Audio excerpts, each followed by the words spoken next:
माहवार मैगजीन, हमसरी हैदराबाद।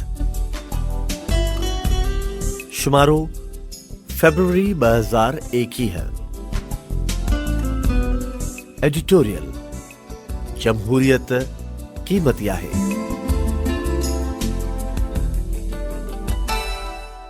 इहो 200 सालन जे अरसे खां मथे बिना कंहिं तातुल जे क़ाइम अमरीकी जमहूरियत ऐं मुआशरे लाइ हिकु ॾुखो ईंदड़ ॾींहुं हो, जॾहिं 6 जनवरी 2021 ते कैपिटल हिल ते कांग्रेस जो इजलास पे हलियो त जीअं नए सदर जी कामयाबीअ जी हतमी पधराई करे सघिजे।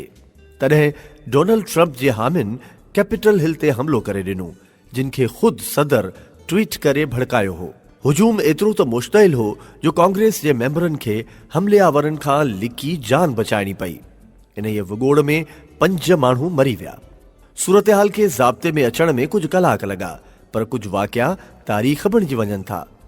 6 जनवरी 2021 वारो ॾींहुं जमहूरियत जी तारीख़ में हिकु ज़ख़्म जियां यादि रहंदो ऐं हिकु अहिड़ी तल्ख़ यादि जी सूरत में जंहिंजो रियासतहाए मुतहिदा अमरीका जे अवाम कॾहिं सोचियो बि न हूंदो। इन सॼी अणवणंदड़ सूरतहाल में आईनी इदारा पंहिंजो कमु कंदा रहिया। कांग्रेस पंहिंजो इजलास जारी रखियो। मोहतरम जो बाइडन जे आईंदा 4 सालनि लाइ 46 अमरीकी सदर जे उहिदे जी हतमी मंज़ूरी ॾिनी, जंहिं 20 जनवरी 2021 ते अमरीका जे सदर जी हैसियत में हलफ़ खयो। हिक तरफ़ अमरीका जमहूरियत जे विशाल शाहराह ते पंहिंजे सफ़र जी अॻियुनि मंज़िलुनि ॾांहुं पेशरफ़्त पे कई, त ॿिए तरफ़ अमरीका ऐं सॼी दुनिया में तशवीश ऐं ख़ौफ़ हो त उन ॾींहुं का अण थियणी न थी वञे, को हादिसो न थी वञे। कैपिटल हिल जे ज़ख़्म जी यादि अञा ताज़ी हुई। तॾहिं त उन हल्फ़ वारी तक़रीब खे सख़्त हिफ़ाज़ती इंतिज़ाम जे हिसार में तय कयो वियो, जंहिंखे नेशनल गार्ड संभाले रहिया हुआ। हल्फ़ जी तक़रीब शानाइती हुई। पहिरियों दफ़ो हो जो इन तक़रीब खे माण्हुनि खां परे रखियो वियो। सॼी तक़रीब खे वर्चुअल तरीक़े सां तरतीब ॾिनो वियो, जीअं माण्हू घर वेठे उन खे ॾिसी सघनि। जॾहिं त हिन खां अॻु 20 जनवरी 2017 ते जुमे जे ॾींहुं डोनाल्ड ट्रंप जी हलफ़ बरदारी वारी तक़रीब में 3 लखनि खां वधीक माण्हुनि शिरकत कई हुई। हाणे हक़ीक़त हीअ आहे त मोहतरम जो बाइडन 46 अमरीकी सदर ऐं कमिला हैरिस नायब सदर अमरीका आहे। जमहूरियत 6 जनवरी 2021 ते हिकु झटको खाई बि पंहिंजी ताक़त सां जमहूरी रवायत जी सघ खणी अॻियां वधी वई। हलफ़ जो उहो ॾींहुं जमहूरियत ऐं इंसानी आज़ादियुनि में यकीन कंदड़ समूरी दुनिया जे माण्हुनि लाइ ख़ुशीअ जो ॾींहुं हो, जो जमहूरियत खटे वरितो ऐं निराज़ियत हाराए वई। साबिक़ अमरीकी सदर डोनाल्ड ट्रंप अहिड़ी कावड़ में हो जो हुन हलफ़ जी तक़रीब में शिरकत न कई। सुवाल इहो आहे त ट्रंप ईअं छो कयो। किन फ़र्दनि जे अंदर में बि हिकु आमरीयत ऐं ख़ुदि गर्ज़ीअ जी हद ताईं ख़ुदि पसंदी पे रही आहे। ट्रंप जी शख़्सियत उन जे नामुनासिब लाड़े जो शिकार रही आहे। जॾहिं हुन जे इक़्तिदार जो सिज ग़ुरूब थी रहियो हो, उन वक़्तु बि पंहिंजे हाराइण जी हक़ीक़त खां इनकार कंदो रहियो। हुन बिल्कुलु आख़िर में जमहूरी हुस्न ऐं बावकार इंतकाल इक़्तिदार जे अमल खां पाण खे महरूम रखियो, जो अमरीकी जमहूरियत ऐं उन जी शानदार रिवायतुनि लाइ हिकु न सुहंदड़ अमल हो।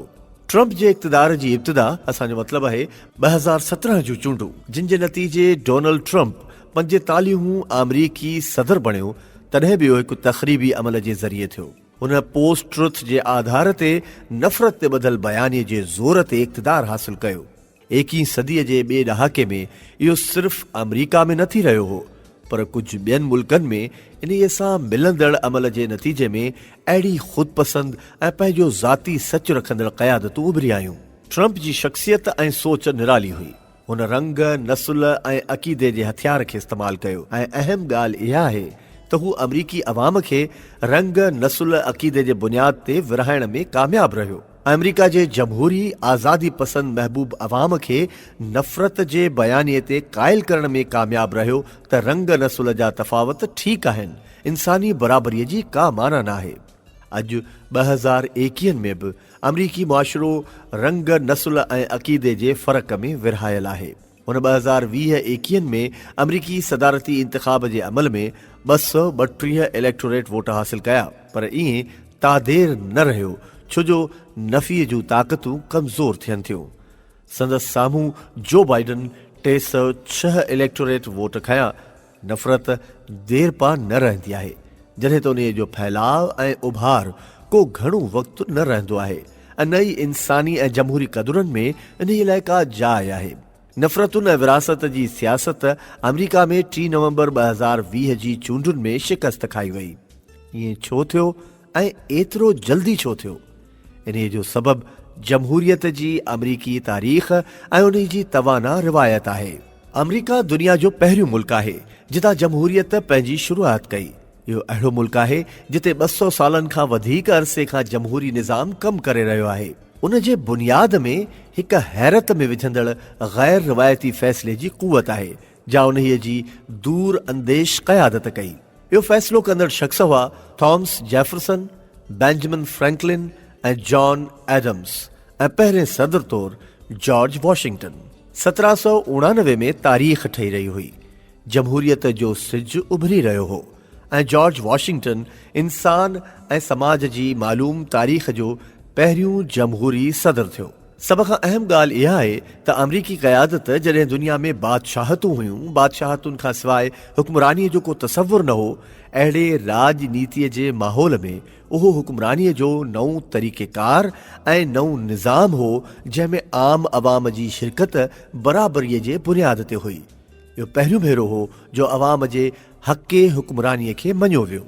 जमहूरियत जे इन सफ़र में 16 जनवरी 2021 ते कैपिटल हिल ते मुतशद्दिद गिरोहनि जो हमिलो छा जमहूरी निज़ाम ऐं अमरीकी समाज में मौजूद कंहिं इंतिशार खे ज़ाहिर करे थो?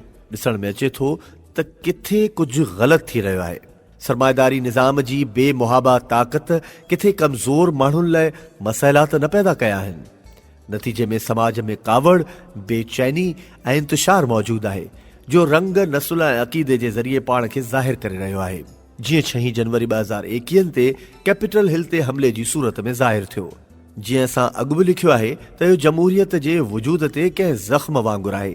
छा अमरीका खे पंहिंजे हुक्मराननि जी सूरत में के वेज मिलंदा जे उन खे हिकु सिहतमंद ऐं हक़ीक़ी जमहूरी मुआशिरे में बदिलाए छॾीनि?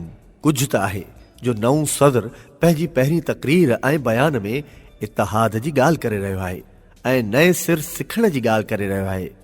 असां वरी सिखियो त जमहूरियत क़ीमती आहे।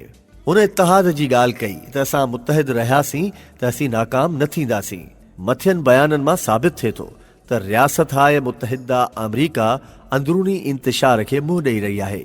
दुनिया जो जमहूरियत पसंद अवाम हिकु उम्मीद मां दुनिया जी सभ खां पुराणी जमहूरियत लाइ इहो यकीन थो रखे त उहा वधीक मज़बूत ऐं पाण भरी थींदी, जो असांजो बि इहो यकीन आहे त जमहूरियत क़ीमती आहे।